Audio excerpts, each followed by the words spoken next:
શરૂઆત છે તે વડાપ્રધાન કરાવવાના છે। આપને કહી દઈએ કે ગત વર્ષે પણ અને એની પહેલાં પણ જ્યારે મેટ્રોના અલગ અલગ રૂટનો અમદાવાદ ખાતે પ્રારંભ થયો ત્યારે વડાપ્રધાનની હાજરી હતી અને હવે મેટ્રો રેલ ફેઝ 2 કે જે અમદાવાદ અને ગાંધીનગરને જોડે છે તેનું ઉદ્ઘાટન ખુદ વડાપ્રધાનના હસ્તે અત્યારે થવા જઈ રહ્યું છે। આપને કહી દઈએ કે આ અમદાવાદ ગાંધીનગર મેટ્રો રૂટથી રોજ હજારો લોકો પોતાના કામ ધંધા અર્થે અમદાવાદ ગાંધીનગર આવન જાવન કરે છે, તેને ચોક્કસપણે ફાયદો થવાનો છે। આ સીધા દ્રશ્યો મેં આપને બતાવ્યા કે જ્યાં અત્યારે વડાપ્રધાનનો કાફલો સેક્ટર 1 મેટ્રો સ્ટેશન પહોંચી ચૂક્યો છે।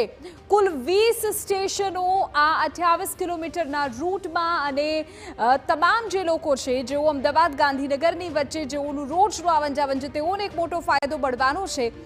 મેટ્રો ટ્રેનથી કનેક્ટિવિટીનો એક નવો વિકલ્પ પણ મળશે, સાથે સાથે સમય નાણાં બંનેની બચત પણ થશે। થોડી જ વારમાં મેટ્રોની આ ભેટ ગાંધીનગરની જનતાને મળવાની છે।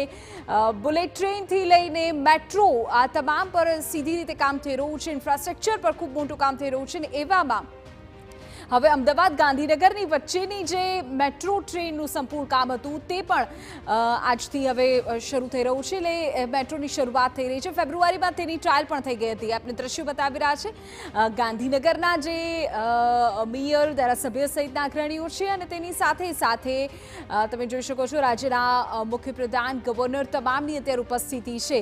આજે સેક્ટર 1 મેટ્રો સ્ટેશન છે એ પણ ખૂબ ખાસ છે, કારણ કે આ સેક્ટર 1 મેટ્રો સ્ટેશનમાં ગુજરાતના વિકાસની ઝાંખી દેખાય છે। સ્ટેચ્યુ ઓફ યુનિટી નું ચિત્ર પણ ત્યાં છે, તો સાથે સાથે વિશ્વના સૌથી મોટા સ્ટેડિયમની પ્રતિકૃતિ પણ ત્યાં છે। ઝૂલતા મિનારા પણ ત્યાં છે। એટલે કે ગુજરાતની જે ઓળખ છે, ગુજરાતની જે ઝાંખી છે, વિકાસની જે ઝાંખી છે તે આ મેટ્રો સ્ટેશન પર સ્પષ્ટ રીતે તેને કઢાવવામાં આવી છે। આપણે કહી દઈએ કે અહીંથી વડાપ્રધાન મેટ્રો દ્વારા સફર કરવાના છે અને તેઓ ગિફ્ટ સિટી સુધી જવાના છે।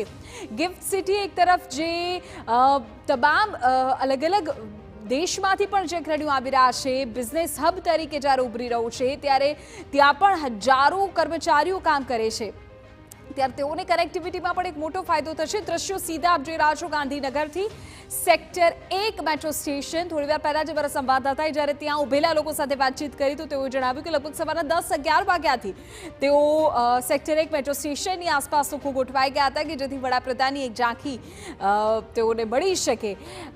ઉલ્લેખનીય છે કે જ્યારે પણ વડાપ્રધાન આ પ્રકારે મેટ્રોના ઉદ્ઘાટનમાં ગયા છે ત્યારે તેઓ તેની સફર પણ કરે છે। અત્યારે પણ માહિતી એવી જ છે કે સેક્ટર 1થી તેઓ ગિફ્ટ સિટી સુધી જશે, જ્યાં મેટ્રો પ્રોજેક્ટના જે અગ્રણી લોકો છે તેઓ પણ એમની સાથે હશે અને સાથે સાથે રાજ્ય સરકારના પ્રતિનિધિઓ અને સામાન્ય જનતા પણ તેમની સાથે હશે, જેઓની સાથે વાતચીત મેટ્રોની આ સફર દરમિયાન વડાપ્રધાન કરશે। તો થોડીવાર પહેલા જ જે રિન્યુએબલ એનર્જી સમિટ જે હતી તેને ખુલ્લી મૂક્યા બાદ હવે મેટ્રો ફેઝ 2ની ભેટ અમદાવાદ ગાંધીનગરની જનતાને, ખાસ તો ગાંધીનગરની જનતાને મળવા જઈ રહી છે। અમદાવાદમાં તો પહેલાં જ વસ્ત્રાલથી એપ્રિલ પાર્ક અને પીએમસી સુધીનો જે સંપૂર્ણ રૂટ છે તેની શરૂઆત થઈ હતી। હવે જે મેટ્રો ગિફ્ટ ગાંધીનગરને મળવા જઈ રહી છે તે મોટેરાથી મહાત્મા મંદિરને જોડશે। જો અમદાવાદના કોઈ નાગરિકને અક્ષરધામ જવાની ઈચ્છા છે, સચિવાલય સુધી જવું છે, તો તેઓ પણ સીધા મેટ્રોની મદદથી સફર કરી શકશે। અને એટલું જ નહીં, જીએનએલયુ કે પછી ગિફ્ટ સિટી સુધી પણ જવું છે તો પણ સીધી કનેક્ટિવિટી એક અલગ કોરિડોરના માધ્યમથી મળશે। માત્ર 5 રૂપિયાથી લઈને 40 રૂપિયા સુધીનું આ મેટ્રોનું ભાડું રહેશે। જો તમે મહત્તમ સંપૂર્ણ રૂટની મુસાફરી પણ કરો છો તો પણ 40 રૂપિયા સુધીમાં આ મુસાફરી આપની થઈ શકશે। તો અલગ અલગ સમય પણ ચોક્કસપણે છે, પરંતુ સવારથી લઈને સાંજ સુધી અલગ અલગ સમય મેટ્રોનો જે લાભ છે તે લોકોને મળતો રહેશે। ખાસ તો ગાંધીનગર અને અમદાવાદ આ બંને જે શહેરો છે એવા છે કે જ્યાંથી હજારો લોકોની રોજ અવરજવર હોય છે અને હજારો લોકો ગાંધીનગરથી અમદાવાદ અને અમદાવાદથી ગાંધીનગર પોતાના કામ ધંધા અર્થે જાય છે।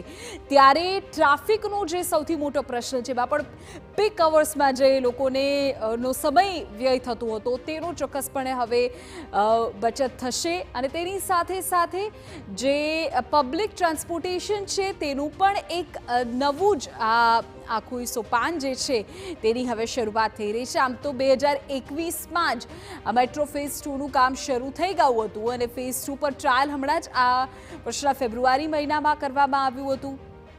કુલ જે રૂટ છે તો 28.24 કિલોમીટરનો છે, જે મોટેરાથી સંપૂર્ણ મહાત્મા મંદિર સુધીનો 22.84 કિલોમીટરનો રૂટ અને એ સિવાયનો 6.5 કિલોમીટરનો GNLU ગિફ્ટ સિટી કોરિડોર છે. અમારા સંવાદદાતા હરીન આપણી સાથે જોડાઈ ગયા છે. હરીન, અમે દ્રશ્યોમાં જોઈ રહ્યા છીએ વડાપ્રધાન પહોંચી ચૂક્યા છે સેક્ટર 1. હવે શું તેઓ મુસાફરી કરશે અને મેટ્રોને લીલી ઝંડી આપશે? બિલકુલ, રાજભવનથી તેઓ નીકળી અને સીધા સેક્ટર 1 મેટ્રો રેલ સ્ટેશન છે તે પહોંચ્યા હતા અને દ્રશ્યોમાં પણ જે રીતે જોઈ શકો છો કે લોકોનું અભિવાદન ઝીલતા તેઓ અહીં પહોંચ્યા હતા અને ખૂબ મોટી સંખ્યામાં લોકો પણ તેમની એક ઝલક માટે છે તેઓ સવારથી અહીં છે તે ઊભા હતા. મહત્વની વાત છે કે જે રીતના ફેઝ 2નું આજે ઓપનિંગ થવા જઈ રહ્યું છે. ફેઝ 1 જ્યારે અમદાવાદમાં મેટ્રો દોડી રહી હતી ત્યારે હવે અમદાવાદથી ગાંધીનગર આવવા માટે ખૂબ જ સરળ જે મેટ્રોનો માર્ગ છે તે લોકો અપનાવી શકશે. ખાસ કરીને વિદ્યાર્થી હોય કે જે અપડાઉન કરતા લોકો હોય એટલે કે નોકરિયાત વર્ગ હોય તેમના માટે ખૂબ જ આશીર્વાદ સમાન આ મેટ્રો જે પ્રોજેક્ટ છે તે થવાનો છે, કેમ કે રોજ માટેની અપડાઉન અને ખાસ કરીને ટ્રાફિકની સમસ્યાથી છે આ તમામ લોકોને મુક્તિ મળશે. અત્યારે જે રીતે દ્રશ્યોમાં પણ જોઈ શકાય છે કે સેક્ટર 1 મેટ્રો સ્ટેશન ખાતે વડાપ્રધાન પહોંચી ચૂક્યા છે. સ્થાનિક આગેવાનો, ધારાસભ્યો પણ છે તેઓ તેમની સાથે છે.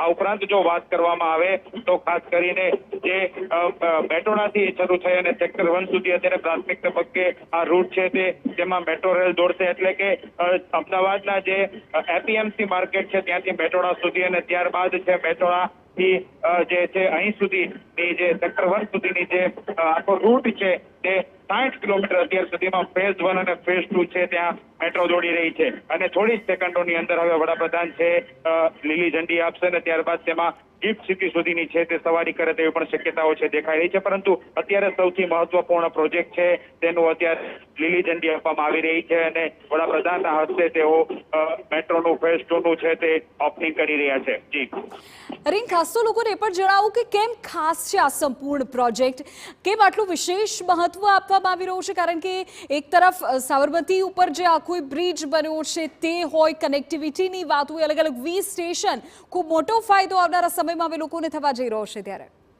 બિલકુલ, જ્યારે ફેઝ 2 પણ જ્યારે સંપૂર્ણ રીતે પૂર્ણ થશે ત્યારે સૌથી મોટો ફાયદો છે તે તમામ લોકોને થશે. બીજી મહત્વની વાત છે કે જે રીતના ડેવલપમેન્ટ થતું હોય છે, આધુનિકરણનો જમાનો છે થઈ રહ્યું છે અને તેને લઈને તમામ મોટા પ્રોજેક્ટો છે તે પણ ગુજરાત માટે ખૂબ જરૂરી છે, કેમ કે પહેલેથી જ ગુજરાત છે તે અન્ય રાજ્યો માટે રોલ મોડેલ રહ્યું છે અને અહીંથી જે મેટ્રો સવારી એટલે કે હવે જ્યારે શરૂઆત થવાની છે ગુજરાતમાં મેટ્રોની શરૂઆત અને ખાસ કરીને ફેઝ 1 પૂર્ણ થઈ ચૂક્યું છે અને ફેઝ 2માં જ્યારે અમદાવાદથી ગાંધીનગર જોડતો આ પ્રોજેક્ટ છે અને ગાંધીનગરમાં પણ જ્યારે સંપૂર્ણ રીતે આ પ્રોજેક્ટ પૂર્ણ થશે, કેમ કે સાબરમતી નદી છે, બ્રિજ છે તે પણ વચ્ચે આવ્યો છે અમદાવાદથી ગાંધીનગર આવવા માટે અને તેની ઉપરથી જ્યારે મેટ્રો છે તેની સવારી કરવામાં આવશે.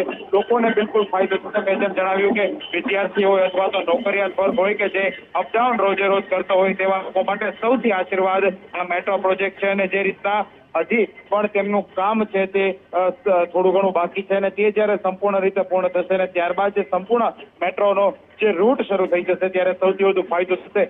એક વાત આપણે કરીએ કે જે રીતના અમદાવાદનું જે એપીએમસી માર્કેટ છે ત્યાંથી જ્યારે શરૂઆત થશે મેટ્રોની ફેઝ 1 ત્યાંથી શરૂઆત થઈ હતી અને ત્યારબાદ ફેઝ 2નું કામ છે તે અત્યારે સેક્ટર 1 સુધી પૂર્ણ થયું છે, એટલે કે આ તમામ ફેઝ 1 અને ફેઝ 2 છે તે 60 કિલોમીટરનો રૂટ છે, એટલે કે એપીએમસી માર્કેટથી કોઈ જ્યારે મેટ્રોમાં બેસતું હોય છે અને તેને ગાંધીનગર પહોંચવાનું હોય છે તો મોટેરા સ્ટેડિયમ થઈ અને ફરીથી તેઓ સેક્ટર 1 સુધી પહોંચી શકે છે. આ તમામ રૂટ છે કે તમામ અમદાવાદ શહેરની મોટાભાગની કનેક્ટિવિટી આ તમામ રૂટ ઉપર આવી જતી હોય છે અને તેને જ કારણે ફેઝ 1નું પણ એટલું જ મહત્વ છે અને જ્યારે ફેઝ 2ની શરૂઆત થઈ છે વર્ષ 2021માં ફેઝ 2ની જે છે તેના કામગીરીની શરૂઆત થઈ હતી અને અત્યારે ગાંધીનગરના સેક્ટર 1 સુધીનું કામ છે સંપૂર્ણ પૂર્ણ થઈ ચૂક્યું છે અને તેને જ વડાપ્રધાન છે અત્યારે લીલી ઝંડી આપી રહ્યા છે. જી બિલકુલ, એટલે સેક્ટર 1 સુધીનું જે સંપૂર્ણ કામ છે મેટ્રોનું તે પૂર્ણ થઈ ગયું છે અને તેને વડાપ્રધાન લીલી ઝંડી આપશે.